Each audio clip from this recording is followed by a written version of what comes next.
Hello, I'm Zeke, and welcome to the Zekely Podcast. Let's talk Pennsylvania. The guest I have today is a Gen Z political activist in Media, Pennsylvania. He has interned for a congresswoman, explored a run for the state legislature, and volunteers for the Pennsylvania Young Democrats. Thank you so much for being here, Luke Mandel. I'm Zeke, a doctor, a Pennsylvanian, and an unapologetic supporter of democratic values. You might have seen me on social media working my ass off for Democrats and meeting some pretty amazing people along the way, like President Barack Obama and Governor Josh Shapiro. For years, I've knocked thousands of doors all over Pennsylvania and poured my heart and soul into supporting candidates and causes that make a difference, from local school board races to national elections. The personal is political, and I take every election in Pennsylvania personally. Where the mainstream media has failed you, I will give you truth and independence. You'll hear from Democratic leaders, candidates, and changemakers who are working to improve the health of the Commonwealth, and it won't be boring as hell. No matter where you are, I'll meet you with hope and a plan to make your community better one day at a time. Welcome to the Zekely Podcast. Let's talk Pennsylvania. Thanks for having me, Zeke. Pleasure to be here. I'm super excited to have you on here, Luke. You are the first Gen Z activist that I'm having on my podcast. And honestly, I want to tap into you so much because I think that Gen Z has so much to bring to the table. So thank you so much for agreeing to be on here. Yeah, no problem. Happy to be here. All right, well, let's get right into it. So at what age did you know you wanted to pursue politics as a career? As a career, I'd say probably around 16.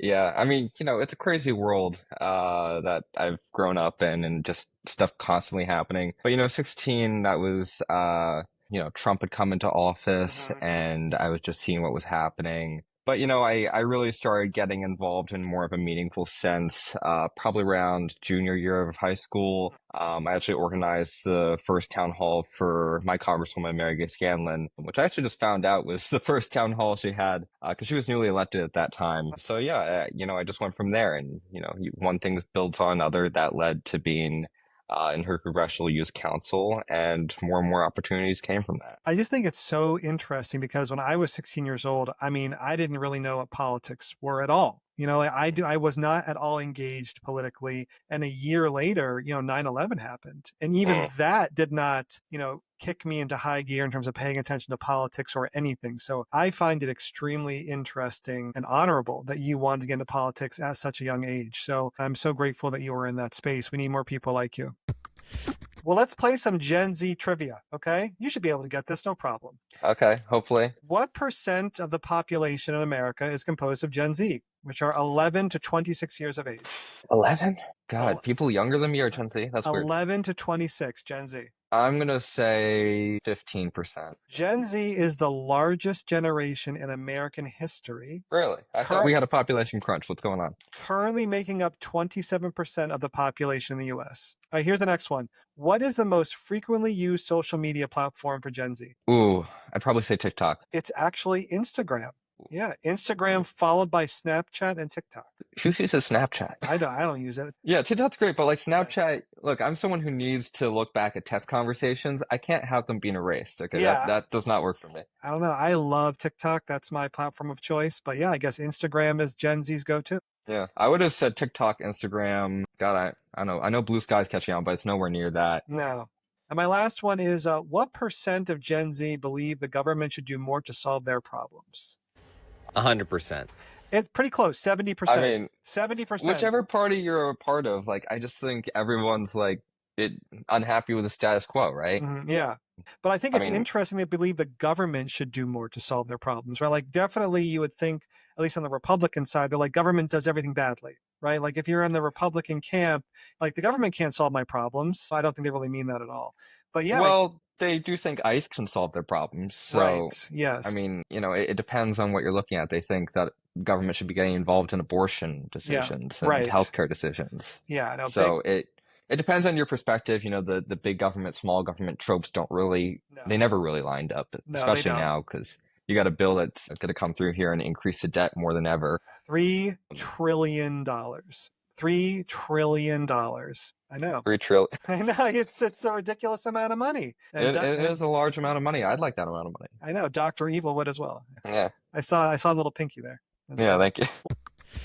Well, as a Gen Z activist, how do you think your generation is reshaping the Democratic Party? Yeah, well, I think, you got people like Maxwell Frost out there, and they're doing this work to try to bring young people into the Democratic Party. You got people like David Hogg as well. And I just think it's really about connecting on those core issues of affordability. And I think it's not just affordability, it's, there's this American dream of you go to college and you graduate and you're going to get a good job. And I think for so many, that's out of reach right now. A lot of people I know, myself included, had a real tough time when they graduated college. Where do we go from here? Every entry level job requires 3 to 5 years of experience. And so I think just speaking to these issues that, it's not like Fantasyland stuff. It's just like you need to live in this country. Yeah. And there are some basic things you need for that. You need a job, you need a good education, you need housing, and you need healthcare. And I think if you really focus in on those 4 core issues, what I like to call the real deal, then that's what will bring young people back into the party. What do you mean by the real deal? That's what I call it. I think, we had the Square deal, we had the New Deal, we tried with the Green New Deal. I think, right now the focus more so than on climate is on affordability in this moment, at least. So I think, it's time for what people might see as the real deal. Real deal. I like it. I really do. And you coined that, the real deal? I've had it in my back pocket for a number of years. I like it. I think it has so many meanings behind it. Yeah. And people are also nostalgic for, the FDR sense of the Democratic Party where, we go and do bold things and we're not ashamed of it. And I like that it's real as in truth, right? When you think something is real, it's the truth. So you can get the real deal and the truth behind it. That's really nice. Yeah. I like that. Well, you recently graduated from Haverford College with a degree in political science. What part of your degree have you found most valuable? I would have to say the writing. You just write a whole lot in political science. And aside from that, it just gives you I studied primarily international relations. So, it really helps me understand as these major global events are happening. We almost just went to war with Iran, and I was watching that having studied. A key word, I hope, is almost. I hope it stays almost. Yeah. I mean, it really just depends on the mood of Trump when he wakes up in the morning or doesn't go to sleep at night, right? It's all over the place. And I mean, if you remember last term, he almost took us to war with North Korea, Venezuela, Iran last time as well. Just watching these things unfold, it gives me a perspective that I lacked without that political science degree. A certain caution for just jumping to conclusions of, oh, it's all America bad or all America good. No, there's some nuance there, and we need to do what's best for us, but also what's in the best interest of the world. Right. I think it's important to lean on education and how important it is, because there's definitely a narrative on the Republican side where they bash education. They bash going to college, and somehow higher education transforms you into really just someone who is not going to contribute to society at all. Somehow before college, you're this perfect little thing, and then you go to college and then you're just ruined, with this woke ideology. Education has always been a way to elevate yourself in this country. It's a way out of poverty. It's a way to get the real deal. It's through education. And so I think it's great that you went to college, you got this degree. It clearly is getting you places.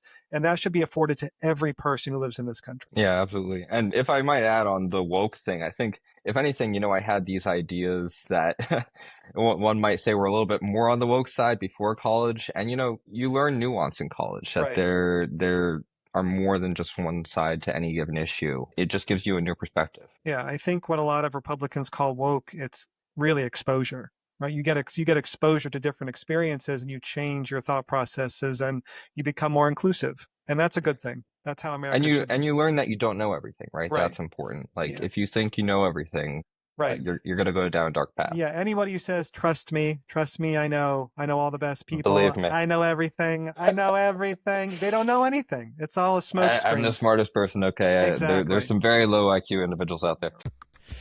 Well, let's play some policy speed round. Okay, I'm going to give you just a quick list of issues, and you're going to give me a one-sentence opinion. A rapid-fire sense, okay? So, climate. Don't drill, baby, drill. That's bad.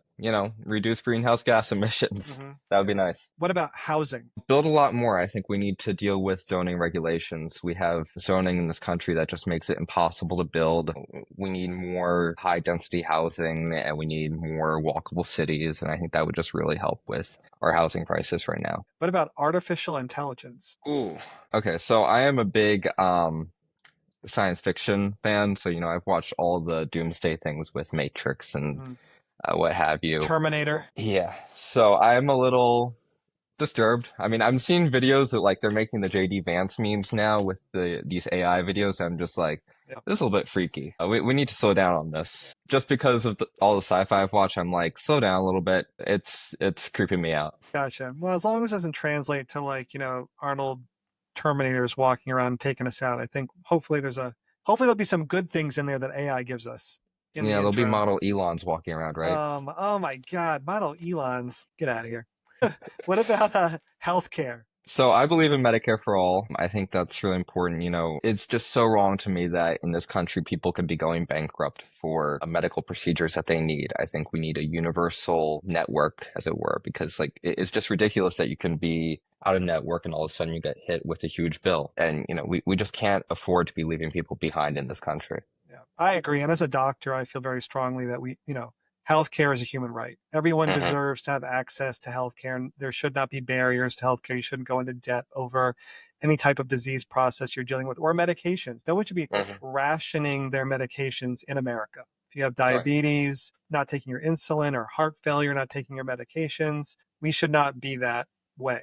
And so Yeah. I completely agree with you. Expand Medicare, expand Medicaid, and make sure that all Americans are living healthy lives. And by the way, even if you don't believe that healthcare is a human right, like there's inefficiency in the system when you have profit actors like insurance companies coming in and saying like they make money by denying people coverage. Right. It's like they really are the leeches in the system. Yeah. You cut that out and it's just you pay less in premiums, you pay a little bit more in taxes, but you keep more of your money and it's just better for everyone. And when Yeah. people are uninsured, it hurts all of us. Right. And if we want every American to have the ability to contribute to society, you're not going to do that with a portion of society sick all the time. Like Right. that's just not going to happen. So why not try and optimize everyone's ability to contribute something to the workforce, no matter what it is? And we're going to, rocket into a new era. So yeah, Mhm. it just doesn't make any sense to keep people down when it comes to their healthcare. As a millennial, what can I do to better connect with your generation? I mean, doing what you're doing, just reaching out to young people on social media is really important. Like Mhm. that's where you're gonna interact with people the most. And, I think people just need to see that Democrats are focused on economic agenda. And so anything you can do to advance that, just show that Democrats are really concerned about these issues. Because, I kind of hate watch Tucker Carlson sometimes and Ugh. Marjorie Taylor Greene. I saw them on a podcast and they're talking about these issues of affordability and housing and education and all these different things and how it just doesn't work for young people these days. And I'm like, God, why don't I hear more Democrats talking like that? Like, you got all these Democrats saying, oh, everything Trump does is bad, but what are we hearing about what actually needs to be done to help people? And I just think we're not hearing enough out of that. So whatever we can do to advance what we actually do believe in, Yeah. I think that would be really beneficial for the party. Do you think it would be helpful to break down over and over and over again the Democratic platform? Because I've read the Democratic platform. It's like 90 pages. I guarantee that 90% of the population doesn't even know where to find it, hasn't read it. I mean, that is the core of the Democratic Party. It literally lays out everything that the Democratic Party wants to do if they have the right composition at the state level and the national level. So do you think that would help at all? I think it would be a step in the right direction. I mean, it takes me back to a time when I was on the Harris campaign and I went tabling at Delaware County Community College. And there was this young Muslim woman who came up to our table and we were trying to get her to register to vote because it was the last day to register. And we're like, well, who do you think you're going to vote for? And she's like, I'm not registered, but I'm leaning towards Trump. And we're like, okay, that's interesting. Would not have Yeah. expected that, but okay, how come? And for her, it was really about Gaza. And she felt that the Biden administration hadn't done a good job on it. And that kind of as punishment, she was going to vote for Trump. And so we're like, look, Kamala Harris has said she wants a ceasefire. That's what she wants. Trump has said he wants to finish the job. That's literally what he said. He wants to wipe out Gaza. He wants to build hotels there, whatever he wants to do with that. I don't know. And she's like, I did not know that. People on this campus just did not know what the Democrats stood for. They thought that Democrats were pro-genocide and that Republicans were somehow not, that they were going to do a better job on it. So just by telling her that one piece of information, we were able to get her to say, yeah, I'll register to vote and I'll vote for Harris because if I can save 10,000 lives hypothetically, with my vote, then yeah, that's worth it, right? Yeah. And so I think some of these things can really influence people's decisions because a lot of people are not following as closely as you and I, Mhm. and they just don't necessarily know what the party stands for. They just think both sides are bad and nothing ever happens under either. But as we're seeing now, like even with a slim majority, you can inflict a lot of harm on a lot of people. Yeah, I think that might be something I'm gonna go into then because Yeah. I mean, look, I kind of nerded out over the Democratic platform. I made Excel spreadsheets and I broke down the Hmm. comparisons between the two parties, and they are polar opposites in many, many Hmm. ways. And even if you look at our local politics, if you look at Pennsylvania and our Democratic majority that we have in the state house, they are constantly pumping out good legislatures, Yeah. good laws that reflect the Democratic Party, increasing the minimum wage, getting rid of medical debt, trying to enshrine and protect reproductive rights, decrease our emissions, decrease our carbon footprint, make housing more affordable. That's the Democratic platform, right? Hmm. And that's at the local levels. I truly believe that if we got the right majorities in Congress, those same things would be coming out. But you again have to have both houses. In Pennsylvania, the Republicans control the Senate. So even if something gets passed in the state house, it doesn't mean it's going to make it to Governor Shapiro's desk, right? Right. Like SEPTA funding. I mean, Right. for me, that's a nightmare. I mean, for a lot of other people too, it's just crazy. Right. It's crazy. I mean, and the House of Representatives in Pennsylvania has passed a budget 3 times to Hmm. fund public transportation, not just in Philadelphia, all over the state. And it's held up because of Republicans. Hmm. So I completely agree. So I think that's what I'm going to do. I think I'm going to start Yeah. breaking down the party and hope they'll educate some people and change some hearts and minds. Well, let's play another game called Cancel or Campaign. I'm going to give you a Okay. couple items, and you tell me we're going to cancel it or we're going to campaign on that. All right? Okay. Ranked choice voting. Ooh, campaign. Yeah, that's a good one. It was really beautiful to see that in New York when you had Brad Lander endorsing Mamdani. I agree. I think that the most difficult thing about ranked choice voting is explaining how it works to people. Hmm. But once you get past that barrier, and for those who don't know, it's where basically you can rank candidates more than one in order of preference. Right? So I think it's a great Yeah. thing to campaign on, but it needs to spread across the country. It opens up Yeah. the field and it is a much fairer way to vote. All right. Someone truly has to get a majority, right? It's not Yeah, just, people are unhappy with it, but they have to vote for the lesser of two evils or whatever. They right. can choose, they can have input on all the candidates. Exactly. I agree. What about the Electoral College? Ooh, abolish. Hard Yeah, abolish. cancel that. Cancel. I agree with you. It's a racist remnant of our nation's history and it needs to go away. It is ludicrous that you can have people winning the popular vote and losing the election anyways. What about student loan forgiveness? Yeah, campaign on it. Yeah, I 100%. think part of the issue with it is it's a little bit more of a band-aid, right? We have a long-term problem in this country of tuition has just gotten ridiculously Mhm. expensive to where people even in the upper middle class are having a tough time affording college for their kids. Yeah, So it's very much a band-aid, but we do need relief for people, especially people my age who are graduating college and have to start paying back loans. If they can't get a job, period, never mind a job that pays well, how are they supposed to do that? So I right. think just to get us back on our feet, and then we Mhm. need to start really addressing the cost of tuition. I agree. And it's terrible because Trump is rolling back a lot of the student loan forgiveness that the Biden administration had in place. Hmm. It really does help people gain that generational wealth that so many people haven't had access, like the real deal, right? The real Yeah. deal includes not being strapped with debt, whether it's medical or educational. Yeah. So it's really sad that that's being rolled back, but hopefully we'll get a new administration soon and we can work on chipping away at that again. Well, hopefully not a Vance administration. I wouldn't like that. No, we definitely no. We need a Democrat. We need more Democrats in Congress. We need a Yeah. Democratic administration, and we need more Democrats at the state level too. Well, tell me about your involvement as the regional director for the Southeastern PA Young Democrats, because I think it's such an important role. Yeah.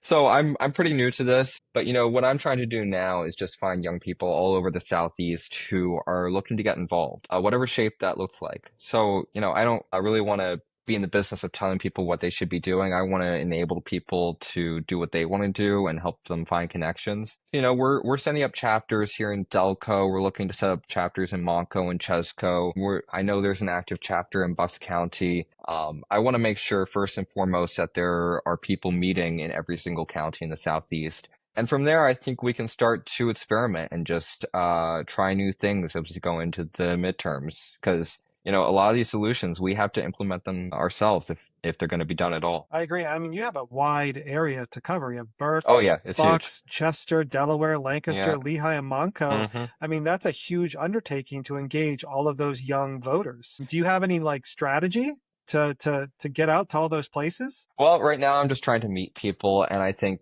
I'm just one person. I need people on the ground who know their communities and are willing to get organized in them, because it really just comes down to local races. Mhm. Because my belief is that there's only so much we can do on national level races. It's so much is baked in, but I still think there is value in door knocking and phone banking in some of these local races where people don't necessarily know everything that's Mhm. going on, and they're actually willing to listen because it's local, it's important to them right there in their communities. So I think there's still stuff to be done there, and we just need to find people who are willing to get involved. But what I will say is, it's hard to find people my age. We've got a great college Democrats program. We've got a great high school Democrats program. But for people out of college and not old Democrats, that age bracket of, 20, 23, 24 to 35 is just a really tough time for people. Yeah. They're busy, they're getting their lives started, they're getting married, having kids, maybe going to grad school, and they're just not really focused. And, I know from my time on the Harris campaign, we had only 135 people under the age of 35 volunteer. I mean, it was truly staggering how low it Yeah. was compared to our overall volunteer turnout. And I don't fault young people for that. Like, they're busy and they feel like the party's not representing them.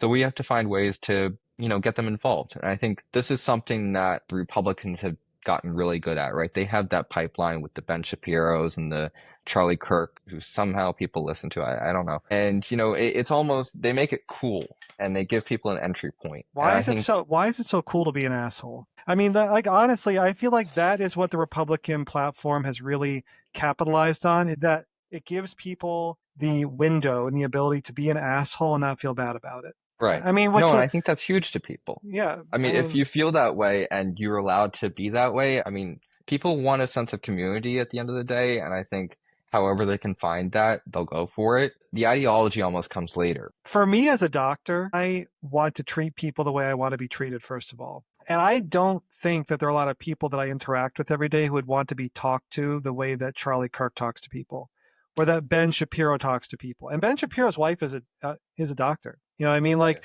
I just don't understand why it's so cool to treat people in a way that is derogatory. For whatever reason, when these Ben Shapiro's or Charlie Kirks make a misogynistic or racist comment, it's like thumbs up by thousands and thousands of people. They're not the kind of people you'd want treating you in real life. Yeah.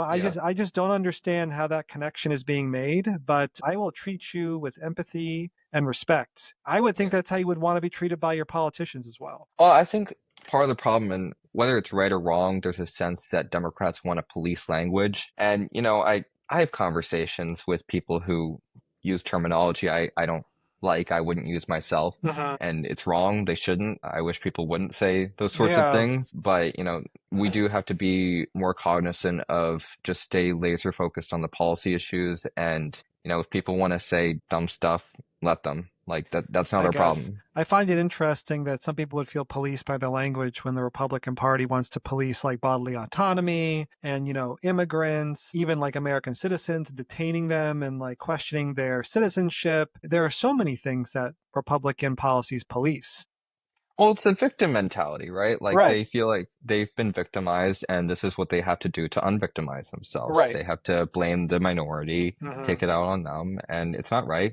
It's not right at all. Mm. And I think they're going to see that it's not good for the country either. Right. It's a major problem. You are currently working for Representative Regina Young as a social media advisor and help people in Delco get access to government services. So what's been your favorite part of this position so far? Ooh, okay. Going to Harrisburg. That is fun. Yeah. So Rep Young is great. She lets me come up to Harrisburg whenever I want. And, just meeting people there is great. And, I'm doing her social media. So I'm, taking videos and editing them. And I just make sure everything's up to date. And, we just started a new TikTok page. So that's doing well. I follow it. It's great. Your videos pop up most on it. But yeah, so it's just a super great experience where I'm learning a lot. And, I've had experience with social media, but This is definitely the first time I'm managing a principal social media, and you gotta be on the ball. Yeah, I think it's great you're doing it. I hope it opens the doors for other opportunities in the future. Well, if you could write or pass one state law tomorrow, Mhm. what would it be? Ooh. Aside from funding SEPTA, let's think. I mean, that's a good one for sure. Yeah, that is a good one. I feel like there's got to be something better though, something more meaningful. I think I'd like to see how universal healthcare would play in Pennsylvania, Yeah, that's a because good one. we are really a microcosm for the entire country. We're basically a 50-50 state. We've got rural, we've got urban, we've got everything. We've Yeah. got a divided legislature. I think if we could make it work here, we can make it work federally. It's not going to happen. No, I mean, it's definitely not going to pass with the divided legislature. Certainly Yeah. not. But I know that Democrats have been looking for more opportunities to expand access to Medicaid and, definitely decrease medical debt, which all helps with that universal health care ideology. Let's play another game. Hmm. It's called Bridging the Divide. Okay, a Hmm. game where generations have a lot more in common than we think. All right. Hmm. So, which generation held a national march for racial justice? I would say the baby boomers. All of them did. Hmm. Yeah. So the boomers did the 1963 March on Washington. Millennials did the 2014 Ferguson marches and Black Lives Matter. And then Gen Z did the 2020 George Floyd protests. Yeah. So all three generations actually did a march for racial justice. All right. Yeah. Which generation witnessed a presidential election decided by the smallest margin? Well, that can only be one, right? I mean, surely. I would say Gen Z, probably. Again, all of them. So the boomers saw 1960 Kennedy v. Nixon, and then millennials 2000 Bush v. Gore, and Mm. then Gen Z you had Biden v. Trump, right? It was Yeah, 40. I guess you could say Yeah. Bush v. Gore is definitely the Yeah, closest. Bush v. Gore, right? So each generation also had a small margin of victory. And here's another one. Which generation protested curriculum censorship? Well, going with the trend here, I'm going to say all of them, You but are you no, you are correct. Yeah, the boomers had the free speech movement at UC Berkeley. The millennials protested Common Core and textbook accuracy, and then Gen Z did the book ban resistance and the TikTok library drives. So, TikTok library drives. yeah, I don't think I've heard of that one. yeah. So there have been a lot of TikTok protests just over the book bans and everything that are going on right now. So yeah, every generation actually has gone through these painful experiences where Right. it's necessary to rise up and push back against what's happening politically. So I do think that our generations actually have a lot more in common than people think. History rhymes. I mean, uh, whether you look at any demographic, people are trying to divide people, and I think if you fall into that, you very quickly lose sight of what we're trying to do. Mhm. And that's really just provide a decent standard of living for every single American. I don't care what party you are, what race you are, what Mhm. religion you are.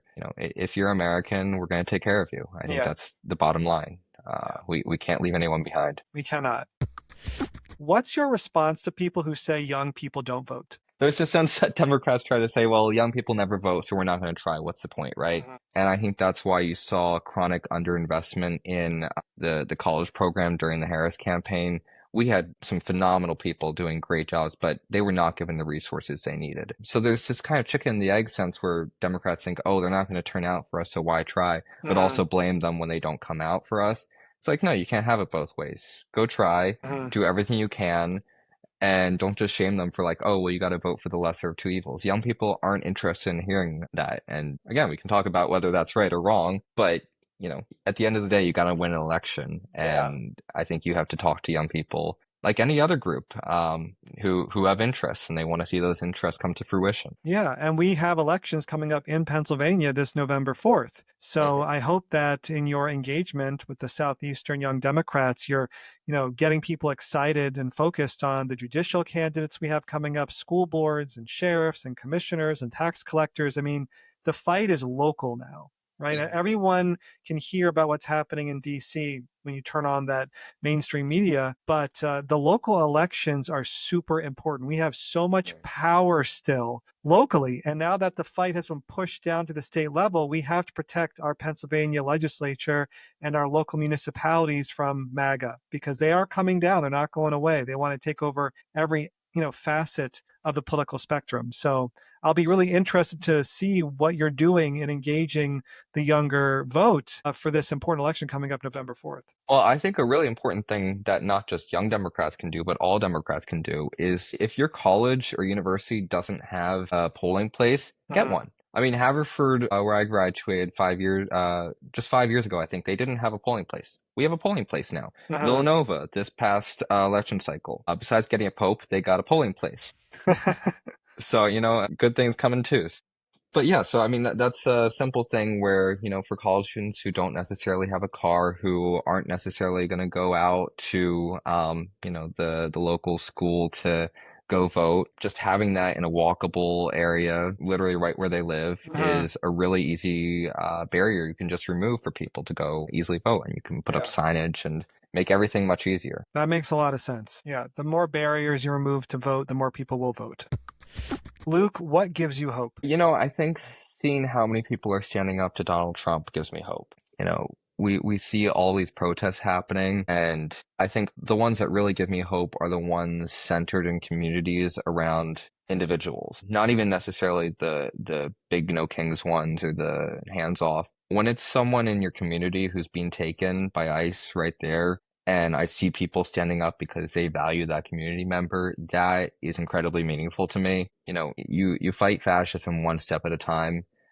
And, as they say in Andor, right, the frontier of the rebellion is everywhere. You just got to stand up every single place all the time. And the reality is they only have so many man hours, right? Even if the authoritarians have to sleep, even if the authoritarians have budgets and they've already gone well over theirs, so we can slow them down. We don't have to just resort to, we can't block them in Congress. There are things we can do on the ground that are legal, that are peaceful, that slow down the mechanisms of authoritarianism. And we just have to be willing to stand up and do them. Outwit, outlast, outplay. Survivor. Got it. What plans do you have to get yourself through these next few years? I mean, eventually I'm going to law school, so that'll be interesting. Congratulations. Assuming there is law, right? Like, I'm not taking anything for granted here. Oh gosh. Don't depress me, man. Come on. You just told me what gives you hope. Well, I got to be realistic, right? Oh, come on. But what will get me through next year is ice cream. I'll do it. Ice cream. Yeah. That and I need more science fiction stuff to watch. There's not enough stuff coming out right now, so hopefully that'll fix itself. So Netflix, Amazon, and ice cream are gonna get you these next few years. Netflix has fallen off the ball. I'm sorry. What about Hulu? Are you more of an Apple or? I have to say, Apple's got the best stuff. Yeah. Their sci-fi is top notch. I've almost never been disappointed in Apple. HBO, Hulu, Paramount, they're good. Netflix has lost supply. I don't know what happened to them. I think when they lost Star Trek, that was the killer. That was it? Well, hopefully they get their acts together. Yeah. Well, Luke, thank you so much for coming on the podcast. I love what you're doing in Pennsylvania, inspiring the next generation of political activism. Gen Z is important, and I certainly don't want you to think that I'm forgetting about you or the powerful voting bloc that you are, because as we talked about earlier, you're 27% of the population. Yeah. And so we can't sleep on that. And so I hope that we stay in touch. I have no shame. And so I can take the criticism. And if I'm missing the mark, and if you think I'm turning off your generation for any reason, please reach out to me and say, hey, man, you're missing the mark. Absolutely. But you're doing fine. Don't worry. All right, good. No, seriously, we need people in your generation to get involved politically, and the future really does depend on it. Well, thank you so much for having me, Zeke. It's been an absolute pleasure. Absolutely. Well, thanks for joining me here on the Zekely Podcast. Stay hopeful and get involved. And until next time, let's keep building a stronger Pennsylvania together.